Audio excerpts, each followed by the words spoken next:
of safari and scales. We have a really exciting episode today. We have Khai with Mangrove Mecca joining us. So he's going to be talking to us about some monitors that he's working with, and we're really excited. I know Savannah is really into monitors, so I know she's excited. And Kai's been working with reptiles for about 25 years. Yeah, ever since I was a little kid, basically. That's awesome. Yeah.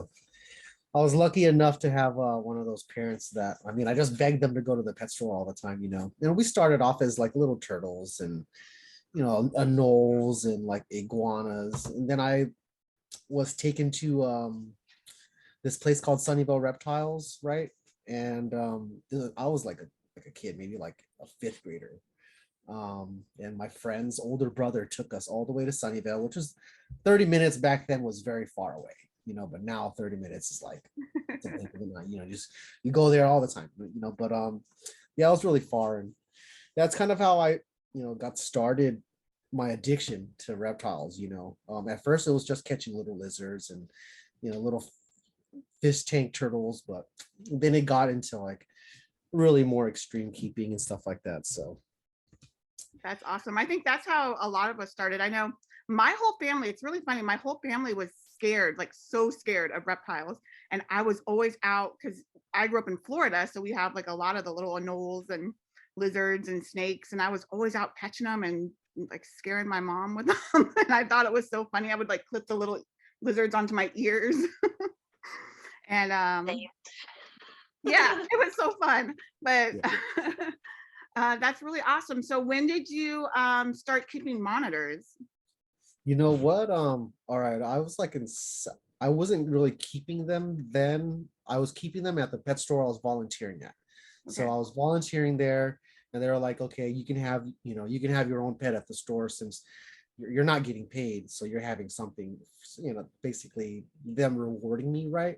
Mm-hmm. And it was this 3-foot Nile monitor that came in extremely mean, but I was able to tame it down, and I was just working with it, just handling it, letting it bite the glove. And what I knew then is not what I practice now, definitely. But, as a young kid, or even I think how we would go about it back then, taming them, you'd basically be holding them all the time, getting them used to you. And this thing ended up being like a lap pet, and that was probably one of my first monitors there.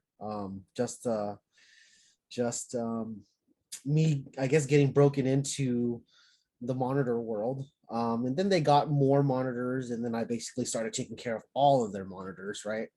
And that's kind of how it started. And then I didn't really get my own until I was like 17 or 18 years old. And then I bought a little sulfur water monitor. I used to take this thing to school. My science teacher would let me keep it in the classroom. That's cool. All day, right? And it'd just be in her office in a little bin whenever I needed to take it home. But I would have her class and then go back to being a TA for her class, basically playing with this lizard the whole time. Yeah. But I was a young, kind of young and dumb. And so I ended up not having the right housing for that lizard once it got to 4 feet, and then I ended up selling it. And so yeah, it's just a mess. But you're young and you don't really know. Sometimes you're just attracted to these whatever, even if it's going to get huge. Yeah. That's funny that you said that your first experience was with a Nile monitor. My first experience was with monitors was with the Nile monitor also, like really a long time ago back in the day. And I did not have a good experience with it. It was one of my friends, and it was very mean, imported, I'm sure. And it really scared me. And I think that has really kind of shaped I love watching the monitors, but I've never really kept anything other than like Ackies.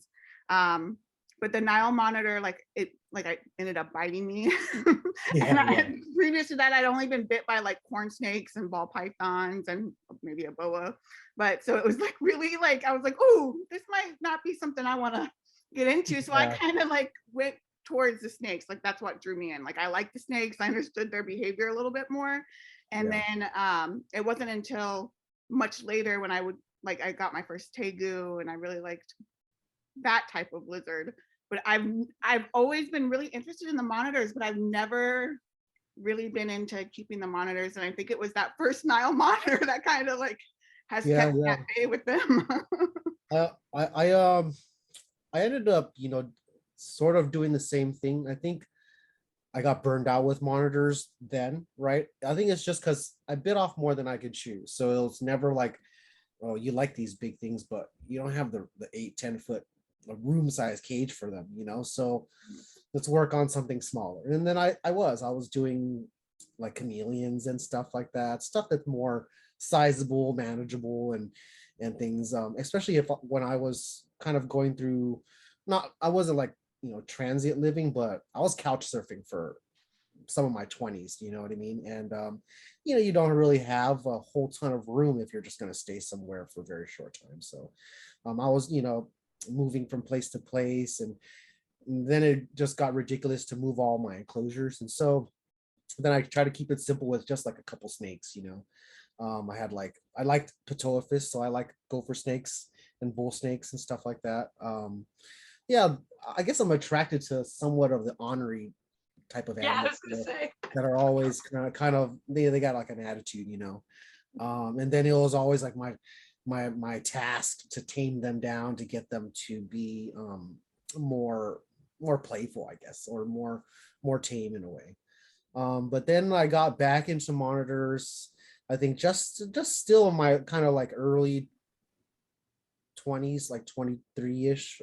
I ended up buying a whole captive bred mangrove monitor, right? And then I had a couple things that I bought, but I ended up selling them within months, so I didn't really keep them for that long. But this, I saved my money for one, got an expensive cage built, raised it until it was, a good 4 or 5 feet.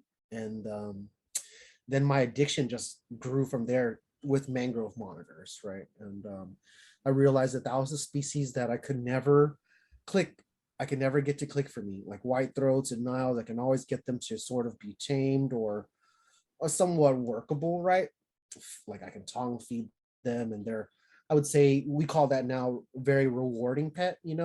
Um, these mangrove monitors are like empty cage syndrome, so they'll never you never see them. The water dish would be dirty, you throw in food, it's gone, but you don't really get to experience the animal too much, unless you like were to grab it out, and then it's a whole ordeal with it defecating and biting, and so it wasn't too fun. But yeah, I just basically grew from there. I had a lot of dream animals, and once I got to like 24, 25, like my life just really kind of changed in a way. Like I lost my father. I didn't really know him, but it still hurt, right? And so I looked around in my life, and I was like, I have to change. I have to like do better, or get my stuff together, essentially, because I wanted to keep, but I was, just messing around, and I wasn't really focused. And then once I was like good 24, 25, I really set focused on, all right, I really want to keep, and I can't keep doing this other stuff that I'm getting in trouble for. So,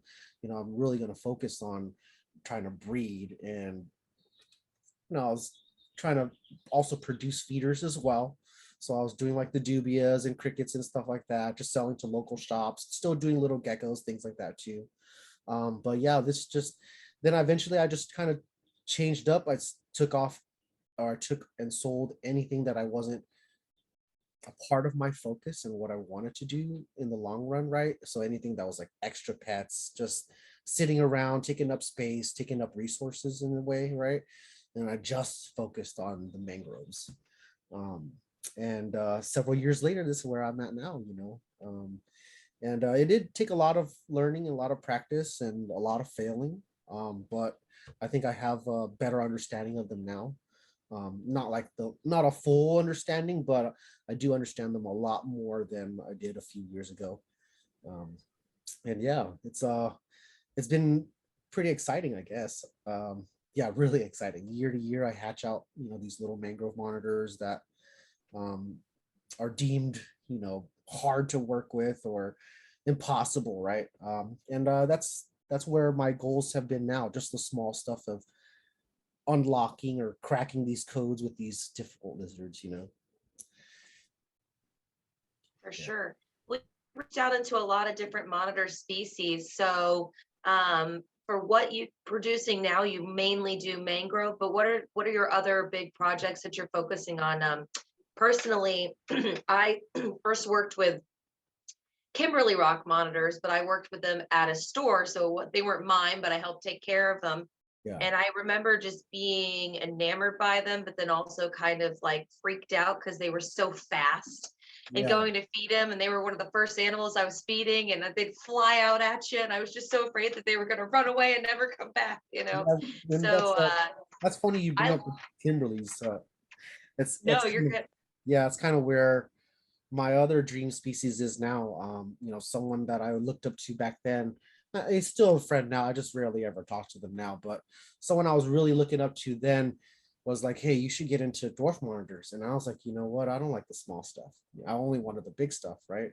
But and then I looked into them more, and I was like, my favorite colors are maroon and burgundy and gray, right? Those are my three favorite colors. And the lizard has all the colors for me on there. Yeah, it's an amazing color contrast. And then the tail and the black and white striping is a lot like a zebra. Yes. Yeah, so it all kind of brings it all together. So color scheme and gorgeousness and the peach throat kind of really, or the cream colored throat, sorry, not peach, but cream, really do it for me. Yeah, and so they became another dream lizard of mine that I never really got into until about 3 or 4 years ago. And this one also took, not only were they expensive, but they took time and effort to try to find the right ones. Now they're more readily available, but even Way five, more. yeah, even It five or really 7 has years taken ago. off in the last 2 years. Sorry to interrupt. And that's No, really no, exciting because I invested a lot of money in dwarf monitors about 6 years ago. And I mean, I was on the hunt everywhere for Kims and I couldn't find any Kims. And I had helped raise up Kims that we had hatched at the shop, and they're very delicate. They're fragile. They're a lot harder than other dwarfs, right, harder to get them to start eating. yeah, You know, and so I know that that was kind of a problem, but I got a Pilbara instead, and his personality was pretty jerky. yeah, they're mean. They're Yeah, known to he be was so pretty, mean. known to be And he pretty got mean. out and he got underneath my dryer, and I could never find a female. And once he got out under my dryer, and it was like right next to my back door, I got him back and I was like, "That's it, you're done. I'm selling you." I was done with him. I was like, I can't believe it. But I was expecting, because they have the look of the Kims, they're a little bit smaller. They don't have that pretty narrowness to their face as the Yeah, Kims. But I was really like so stoked, like did this custom cage for it. He just did not care about me at all. If anything, yeah, he just wanted to bite me any chance he got. I kind of had the same deal with blue tree monitors. That was one of my other dreams. And we did get a hold of two males that, you know, I was lied to and told they were a pair, but I knew it. But they were so emaciated and they weren't a great deal, but I felt like I should at least do something. So we kept them for a few years. I was really surprised on the blue tree monitors, really ate me out of house and home. Compared to a lot of other species I've kept, their metabolisms are super fast, like super yeah. high. Right. Yeah, they kind of have to keep up with their leanness too, which is weird, right? You would think they'd be easy and you can fill them up fast. But yeah, they eat just about like any other typical monitor their size, roughly. The Kimberleys are, I'd say, they can get really pudgy fast. They can get pretty fat fast. So I try to keep them a little bit more lean than anything. It's just my experience with me getting my monitors too hefty for the breeding process, for one, right? Right. That's like, it's almost inevitable, but you can kind of do it where you feed a little bit more often rather than a ton all at once, and so um, they end up a little bit more lean. So I just feed a little bit less now. And then now as adults, I feed less and then maybe every other day, instead of just trying to pound them with food. Yeah, it's a real a delicate thing with the dwarf monitors, especially the Kimberleys. I guess like Ackies are a whole different story. They're like bulletproof, but The Kimberleys are, Almost. yeah, the Kimberleys are kind of just so fragile. They demand a whole lot different. And then their tails are so delicate. They're so thin at the very tip. It's like lead pencil thin. And so they Yeah. can break off easy. If it gets too dry, the tips are drying up because it's not much mass to it at all, really. So yeah, it's a delicate thing if you want to keep the whole integrity of the lizard great, and that's what I failed off right off the bat. Maybe the first year or two raising them, the females ended up growing fine, but I could never get their tails to be perfect. And now that I've been hatching them and basically starting over again, trying to raise more, I've been able to keep them a little bit better. They just like it more. It's weird. It's hard to say. They like it more humid but dry. Right. Yeah. So to anybody that's gonna be listening to this, there's ways to make your cage humid, which is just moisture in the air, but without having to saturate it with a ton of water. Right. Yeah, and so the way I do that is I just heat the soil that's moist, and that naturally will have humidity raise upwards and then saturates the cage that way. They basically can't be drenched in water. That's a whole different thing, and then it messes up their scales, and they have like bumblefoot, which is like blisters on their toes, and then they Yeah. lose toes, and yeah, so it's a whole ordeal, and it's kind of messy, which I've also gone through as well. I'm trying to basically keep them humid. So what I really just do now is I really try to focus on a section of the enclosure that's pretty humid, and then the rest of it is dry. So it's a tricky thing still, just because um, the babies that I raise, I think their tails look great, a lot better than what I did, a few years ago. But yeah, it's a lot of work just to maintain that. Sometimes they're stuck shed, and I have to go and soak them all, and then get a paper towel and thinly go through the tail, without abrasing it too much, and then yeah, it starts to bleed or break off. Yeah, it's Yeah. I've It lost a was a couple serious Kimberleys in interest. the Yeah. yeah. The Kims that I worked with, they eventually moved them from the shop to their own private breeding facility, and they had a problem with their female and her tail. She had lost a little bit, and it slowly Boy, crept up, and eventually she really only had like, yeah, yeah, pretty small tail. Like the one that I'm getting from you, I'm really excited. yeah. I will finally own, even if he's slightly damaged and broken. Yeah, we call him Stubby. So What do you call him, we call him Stubby? Stubby. Yeah. I like that Yeah, name, he's Mr. Stubbs. he's a character. So he'll charge at the glass for food. When he's settled in, he's a good display animal, even if he's been through what he's been through. He'll still eat. Like, let's say I have to treat his wounds or whatnot. I'll put him back in his closure, offer him food, and he'll take it like I didn't harass him at all. So he's a pretty good guy. I just want to get him to a decent home that's gonna basically take care of him forever. I know I'll have more stuff popping out, and I'll have to make some more room for younger Kimberleys, and so I just want to get him to a space where he'll be having all the attention that he deserves. Well, thank you. He will, and he'll definitely have a lot of fun around here and get lots of bugs because we're getting all set up. So I'll kind of turn it around. We're kind of setting up to do a reptile cafe. So that's kind of some of my enclosures back there. But we're also going to do some custom ones. So what would you recommend size wise for a single Kimberly? He's right now in a 3x2x3. Yeah, that's what he's in now. Okay. I have an Um, extra skyscraper available. Well, it's not yeah, extra, but I could move some stuff around.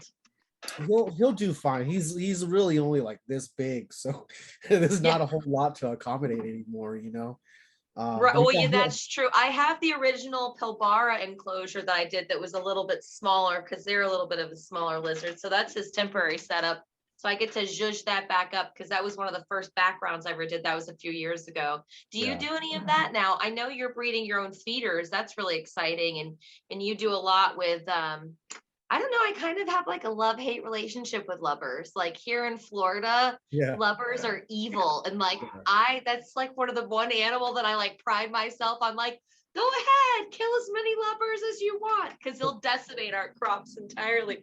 But Yeah. I do love a big lubber. They're beautiful, and I have kept one for several months as a pet. But Yeah. again, I have a fascination with them, and I also worry. So you work with a lot of species that are toxic to our pets, and Yeah. I think Yeah. you get to work with some species we don't get to work with here in Florida, unfortunately. But Right. Yeah. The lubbers. So I mean, looking at scientific paperwork, they basically say if when the lubbers freshly shed, they're technically not toxic. But I haven't used them enough as feeders. Even though captive bred ones that we have produced, we've really only fed off a couple, and it's really not a much statistics yet to say, oh, they're safe. I gotcha. still consider them toxic, and I sell them only as pets. And even the other species that we get basically go through a whole domesticating process where they go from eating what they are naturally eating to what we want to feed them. That's a more cleaner diet, like nightshade plants or anything like that that can basically make the bug themselves a little bit toxic. So yeah, that's a real tricky one still, only because we're still in our infancy. We're really getting them to breed still. So once we get them to breed and lay more, we can try to test more. But yeah, I try to just stick with the ones that I know that I've been feeding myself on the regular. So I've been using my own animals as kind of guinea pigs too. And so I do have quite a few that are definitely not toxic at all. Even I've even eaten them. Just to, yeah, I made some I'm tacos. into edible entomology. Yeah, I My made some husband's a tacos. chef. We do bug programs for kids. We do cricket cookies. Yeah. We do chocolate chip cookies with cricket meal and then without cricket meal. And literally, hands down, the kids always like the one with the cricket meal because it has that nuttier, and it even has like a nice, like, I don't know, it's not a snap, but there's like a caramelization that happens. Look at your face. I love Jessica's face. Yeah, they're actually, that's like if you've been used to eating like small fried shrimp or stuff like that, that's Yeah. what the grasshoppers taste like. I don't eat them, live or raw. I kind No, of, cooked. yeah, I cook them, and I wash them in vinegar, and then I dry them out, and then I throw them in the fryer, and then yeah, they come out and get seasoned, and yeah, but they taste pretty good though. I've had them a couple times already.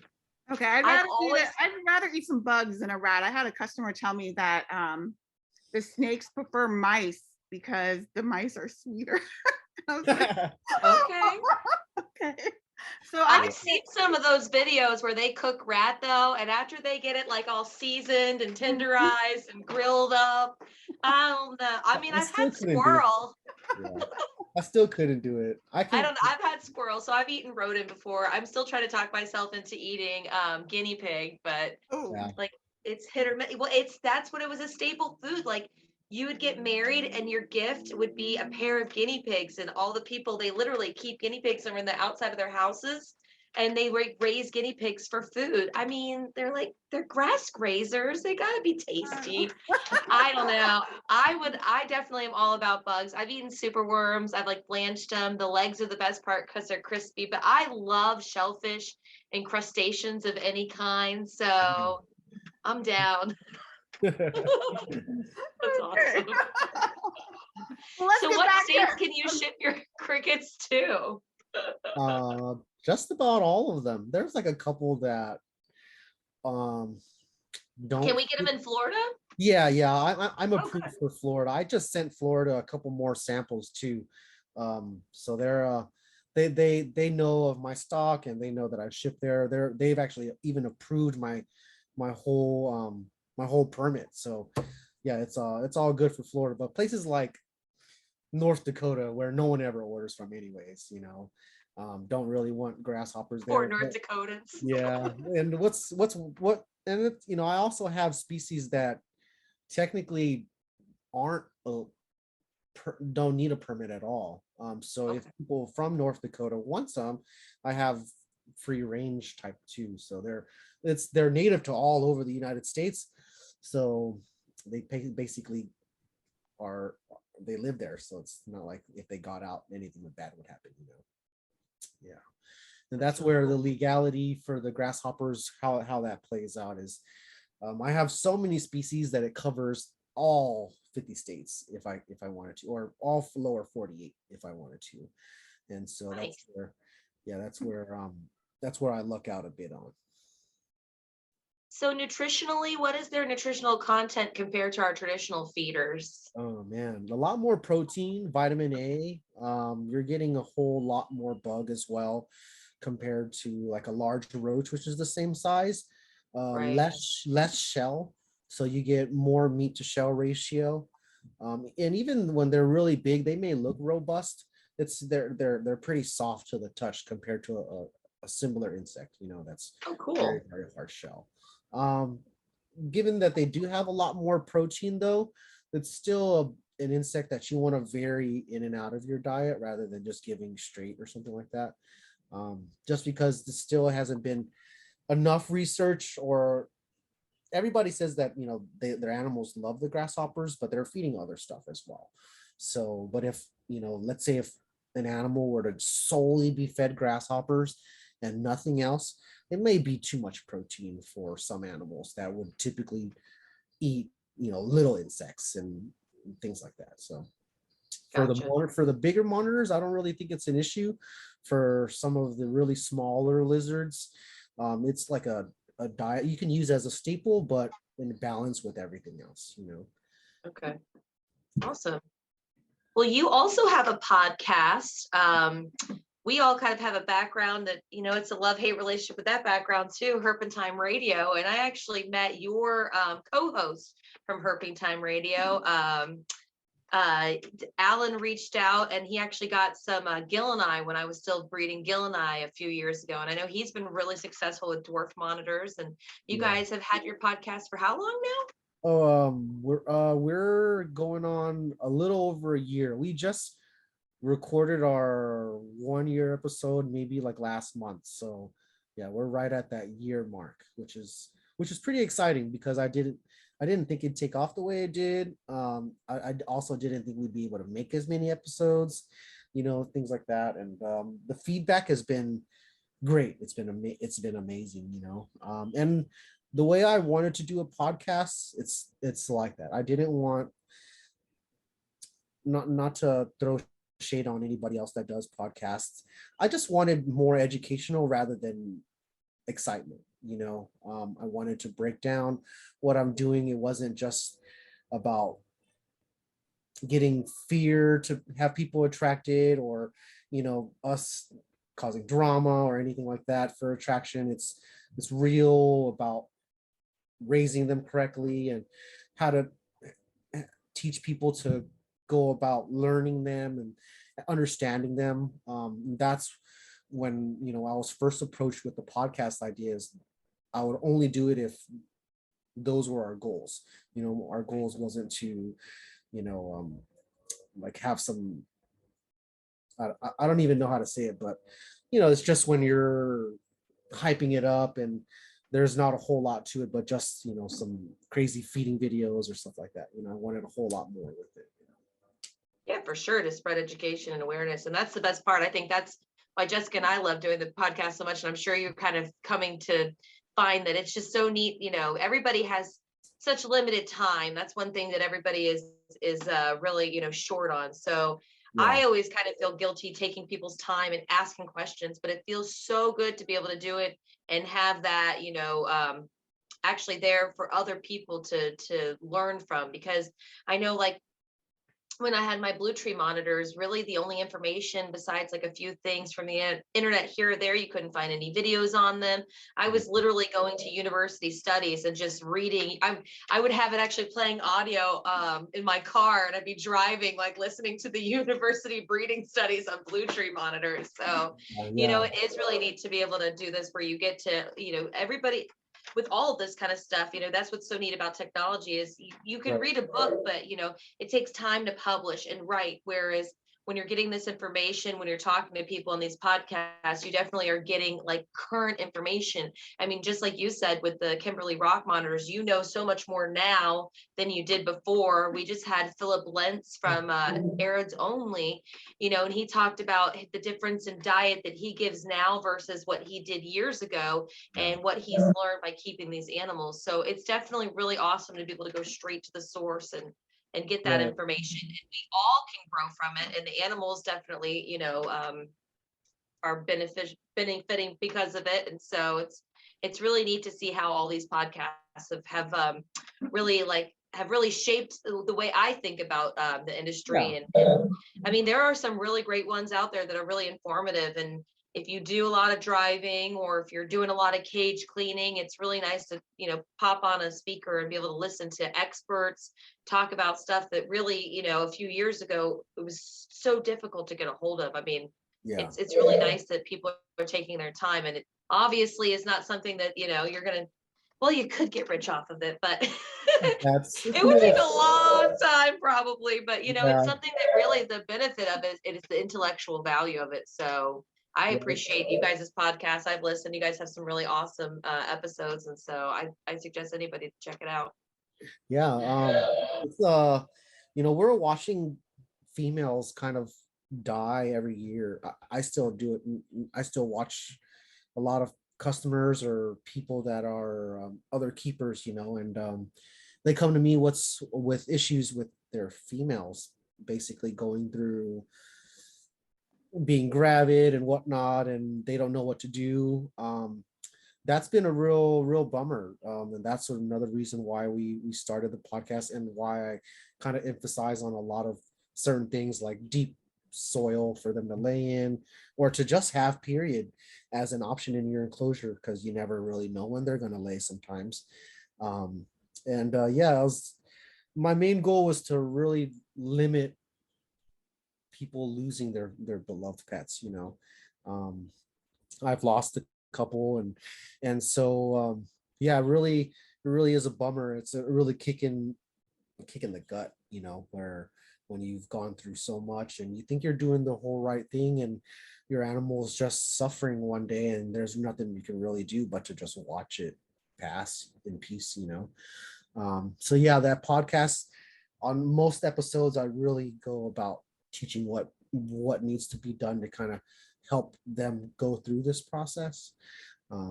It's a tough one, but every day or every single time we record, it's the focus of, all right, people are probably trying to breed this species, or they want to keep them, you know. And there's aspects that are taught in the industry about husbandry, but not fully complete, right?